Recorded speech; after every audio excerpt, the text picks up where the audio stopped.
Let's talk about this real quick because I think this is an interesting question and an interesting thought. I'm trying to figure out a way to word this. We've talked for so long now about the addition of DeAndre Williams and what it does and how much it takes this team forward. If they ultimately, let's say they don't get DeAndre Williams, which they seem very confident that they're going to get him. Everyone obviously hopes that they do. If they don't, how much better do you feel with a guy like Jaquan Walton? And we don't even have to necessarily say than TFA Leonard because that kind of feels disrespectful. But like now that Jaquan's in the fold, would it soften the blow if DeAndre ultimately isn't on this team? Yes, 100%. You have another guy who's offensively inclined, who's decent size, at least a jumbo wing that you could maybe he has move good some size. pieces. He was in here. He's a massive dude. You could move some things around. Maybe David Jones could slide into a 4, if you will. Jaquan at the 4. That dude is like huge, I know, man. but like there's some things you could do with playing around the lineup 100%. now, even if you don't get DeAndre. And I think so you have DeAndre on the team. I think that's a top 15 roster. If you don't have DeAndre, I think it's a top 25 roster. Yeah, I still think it's top 25. What I mean? Like there was a point where we were talking about early in this offseason in the summer, like you add DeAndre, you're jumping up 30 spots. I think with what they've added to this roster, even without discussing DeAndre, like I don't even know if he makes as big a difference considering what they have, the amount of talent and experience they have. But he does make a massive difference. The ceiling immediately goes way up. I'm not trying to downplay that, not at all. But I'm saying they filled out this roster to where they'd be a good high ceiling team without him. Yeah. I think you've softened that gap in between to where it was like before it was like maybe we could see them go from a mid 30, early 40 team to like a top 20 team. And now I'm with you. I think right now they're a top 25 team with what they have. If they rolled out a starting lineup of JQ and Caleb Mills, David Jones, Jaquan Walton, and Jordan Brown, that's a top 25 team. With Nick Jourdain as a backup reserve big and Jalen Young as your backup point guard and some of these freshmen potentially in the mix and Jonathan Pierre and Jaden Hardaway. Yep. Like, to me, that's undoubtedly better than last year's team. Know what I was thinking about, though, with this particular team and how it may have to be set up? And it has to do with Jordan Brown, because Jordan Brown is probably the most, like, he is the guy coming in on this roster who had the most points per game last year. Right. And was most offensively, like, inclined. He got the ball, and you fed him with Louisiana. And he still, I mean, he did really well at Arizona. He was 6th man of the year in the Pac-12. They're going to have to be intentional about feeding him. Like, it's going to be a different dynamic offensively, I think, than we've seen in the past with Penny Hardaway coach teams. Last year it was Kendrick Davis operating on his own, creating for everybody else. DeAndre Williams did some of that.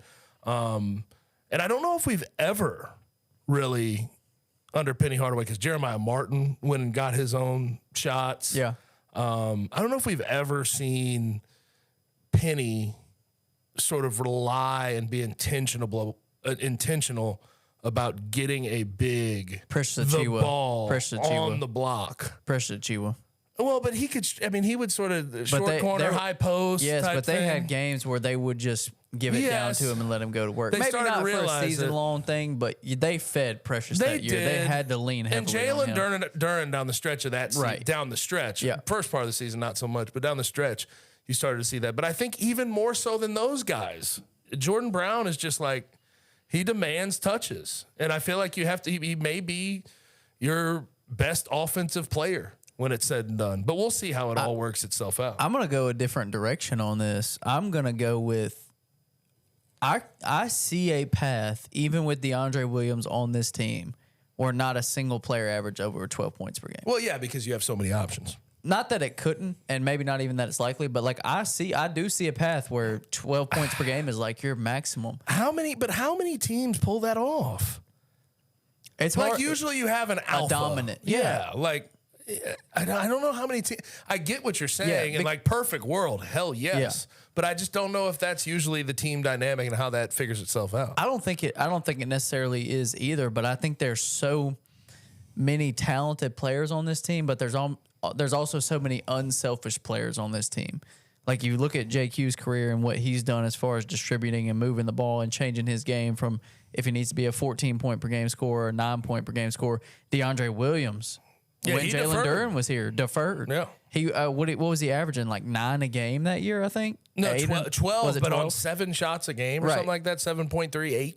Right. And then you have David Jones, who, you know, is not a huge volume scorer. Caleb Mills is around that 12 to 14 mark his entire career. And he's never been Caleb Mills, I do have to give respect's due. Yeah, he's had years where he's taken over 10 field goals per game, but he's not a super demanding offensive player. He never has been. They don't, and I'm with you. Outside of Jordan Brown, they really don't have that. But you peel back the layers on it. Jordan Brown was by far the best player on his team last year. Yeah, and he had to be that guy.